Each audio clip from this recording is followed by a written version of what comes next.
En vervolgens ja, was ik weer de klos. Dus toen ben ik ook in mijn andere arm gebeten. Oh, je kan het ook nog zien, hè? Ja, Ja. ze zijn mooi dichtend gaan, maar je ziet het nog wel inderdaad. Ja, het heeft echt wel iets gedaan. Ja.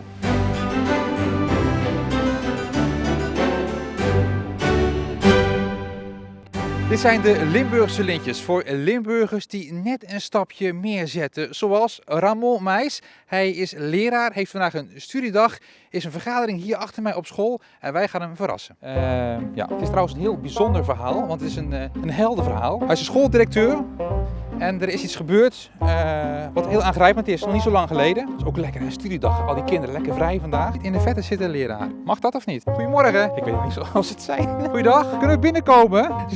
Kijk, het is heel hard te studeren hier. Oh, hopla. Sorry dat we storen. Jullie mogen hier naar binnen. We zijn precies op tijd, hè? Of niet? Alleen. Even die kant op. Ja? Hij weet het nog niet. Nee, dat is de verrassing. Oh, wat gaat u doen? Maar hier, want iemand anders neemt dat over van mij. Goedemorgen. Goeiedag, hallo. Ik ben Ruud van L1. Hallo. Ik ben Raymond Meijs. Een gezellige dag hier vandaag. Ja, zeker weten. Ja. Wat gebeurt hier? Gezellige school. We hebben een mooie studiedag met alle Stijnse scholen, Stijnse basisscholen hier in de regio. Kunnen we even ergens gaan zitten? Gaat u lekker hier zitten dan? Ja. Maar heeft u enig idee waarom we hier zijn? Nou, vertel. Nee, geen idee. Nee? Oh, een hele speciale gasten zelfs. Wat is er? Wie is dat? Hé, Joris. Wie is Joris? Kom eens hier. Hey, knuffel. Dat is mijn grote zoon. Alleen er is iets gebeurd wat iedereen toch aangrepen heeft. Hè? Ja, dat klopt. Ja, klopt. Ja. Kunt u er iets over vertellen? Een tijdje geleden, een week of 3 geleden, zag ik vanuit de school IKC de Triviant een loslopende herdershond. Nou, daar liep een wat ouder baasje achteraan die de hond niet onder controle kreeg. En toen ben ik even gaan kijken van, goh, wat is er aan de hand? Want de school was bijna uit en ik vond het niet zo'n lekker gevoel dat de hond daar losliep. En toen hebben we eerst geprobeerd, de hond aan te lijnen. Die mevrouw die ook kwam helpen, die had toevallig een lijn in de auto, die moest net naar de dierenarts. En daar heb ik geprobeerd die hond aan te lijnen. Die reageerde wel een beetje grommerig, dus ik was wel erg op mijn hoede. Toen sloegen de stoppen door bij de hond. Ik werd flink in mijn arm gebeten, dus ik ben toen vervolgens op de hond gesprongen. Om in het gereel te houden. Ja. Maar toen ik mijn gewicht van de hond afhaalde, schudde de hond met zijn bek.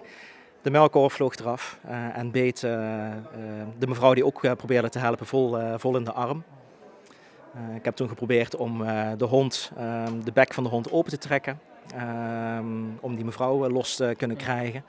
En vervolgens was ik weer de klos. Dus toen ben ik ook in mijn andere arm gebeten. Oh, je kan het ook nog zien, hè? Ze zijn mooi dichtend gaan, maar je ziet het nog wel inderdaad. Ja, het heeft echt wel iets gedaan. Ja. Hoe is het nou om zo'n papa te hebben? Goed. Ja, hè? Want we zijn hier rond. Ik moet heel even kijken of we alles compleet hebben, want dat is ook wel belangrijk om te weten. Ja, dan ga ik dit eventjes. Dat zien ze op televisie niet hoor, maar we zijn even. Ik ga het anders doen. Ik moet even geknipt worden. En ik heb hem hier en ik geef hem aan Joris. Dat is een hele belangrijke taak. Moet je kijken hoe mooi die is. Wow. Mooi is die, hè? Ja. Die krijgen er maar een paar mensen krijgen die. En jouw papa die krijgt er 1. U heeft hem dik verdiend. Ja, dank jullie wel. Graag gedaan. Ja. Mooi hè, Joris? Ja. Ongelooflijk. Wat een eer. Dank jullie wel. Heel blij mee. Ik denk dat het de hele familie een grote impact geeft dit. Ja, zeker. Als je zo'n telefoontje krijgt van, dat hij toch wel ernstig gewond was, ja, dan schrik je wel. Ja, je moet het niet nog een keer doen, denk ik. Nee, precies. Ja, een bijzonder mooi verhaal van die schooldirecteur uit Stijn. Ook dit lintje kwam weer goed terecht. Kent u iemand die ook een lintje verdient, die net dat stapje extra zet? Bel hem vanavond even op, of haar, of geef een schouderklopje. Dat doet goed. Dank voor het kijken. Tot de volgende keer.